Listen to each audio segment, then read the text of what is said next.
Assalamualaikum warahmatullahi wabarakatuh. Hai teman-teman, perkenalkan nama saya Vivi Regazia Estiara Firdin Alridwan. Saya siswi SDN Karangasih 12, Kecamatan Cikarang Utara. Di sini saya akan menjelaskan tentang teks prosedur. Apa sih teks prosedur itu? Apakah kalian pernah mendengar istilah teks prosedur sebelumnya?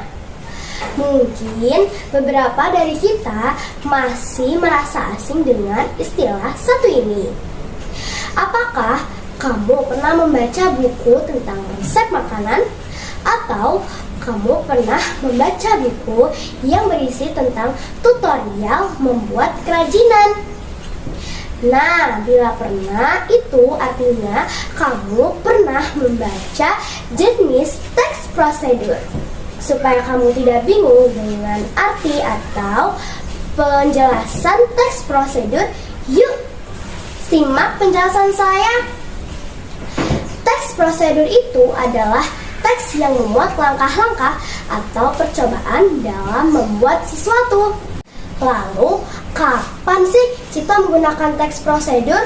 Teks prosedur digunakan saat membuat resep makanan, menjelaskan aturan permainan, petunjuk penggunaan alat.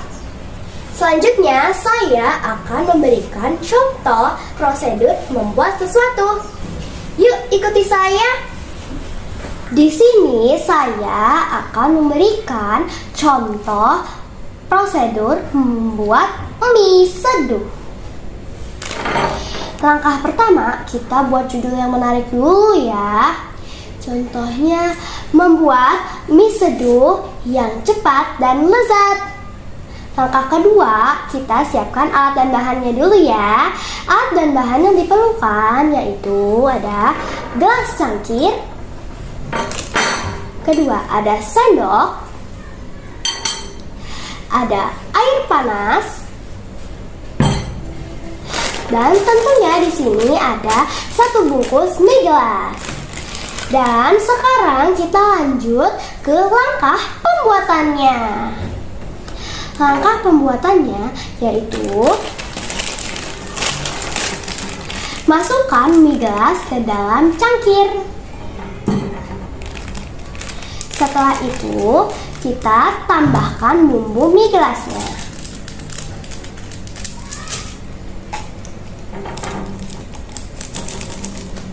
Selanjutnya, kita tuangkan air panas sekitar 150 ml.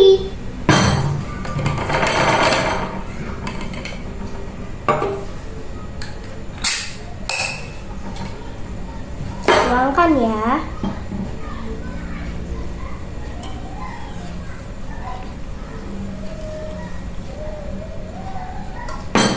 Sudah.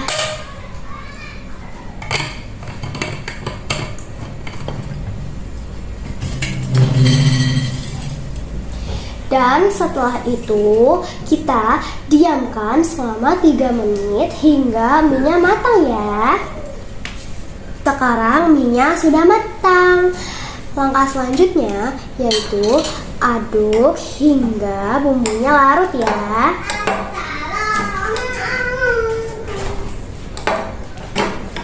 Sudah jadi deh. Mie gelas siap dihidangkan. Mudah dan cepat bukan membuat mie? Cukup digelas saja, tidak perlu dimasak. Setelah saya praktek membuat prosedur, di sini juga saya akan memberikan contoh teks prosedur yang saya buat. Di sini saya membuat judul membuat mie seduh yang cepat dan lezat.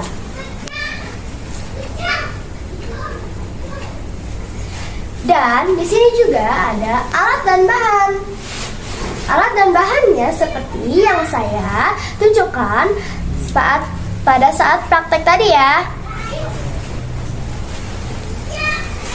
Langkah selanjutnya ada langkah pembuatan. Langkah pembuatannya seperti saya praktekkan tadi.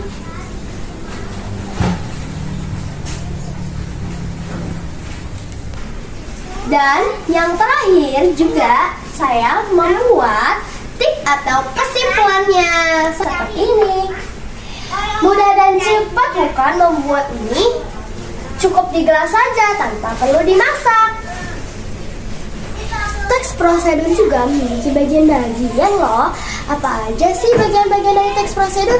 Kalian tahu nggak? Nih, bagian-bagian dari teks prosedur ada judul. Contoh judulnya seperti membuat mie seduh yang cepat dan lezat. Yang kedua ada alat dan bahan. Dan yang ketiga ada langkah pembuatan. Dan yang terakhir ada tip atau kesimpulan. Selanjutnya, teks prosedur juga memiliki ciri-ciri loh. Apa aja sih ciri-ciri dari teks prosedur? Yang pertama, gunakan kata kerja aktif seperti masukkan mie gelas ke dalam cangkir. Itu kata kerja yang aktif. Bila menggunakan kata kerja yang pasif, contohnya mie gelas dimasukkan ke dalam cangkir. Jadi kita tidak boleh menggunakan kata kerja yang pasif. Dalam menuliskan teks prosedur, kita harus menggunakan kata kerja yang aktif. Yang kedua, menggunakan kalimat perintah. Contohnya seperti masukkan, tambahkan, tuangkan, diamkan. Itu menggunakan kalimat perintah. Dan yang terakhir adalah berisi tahapan kegiatan secara urut. Nah, seperti ini. Ini sudah secara urut ya. Tuh. Cukup penjelasan dari saya ya. Semoga bermanfaat. Sekarang giliran kalian yang mencoba. Sekian dari saya. Wassalamualaikum warahmatullahi wabarakatuh. Dadah.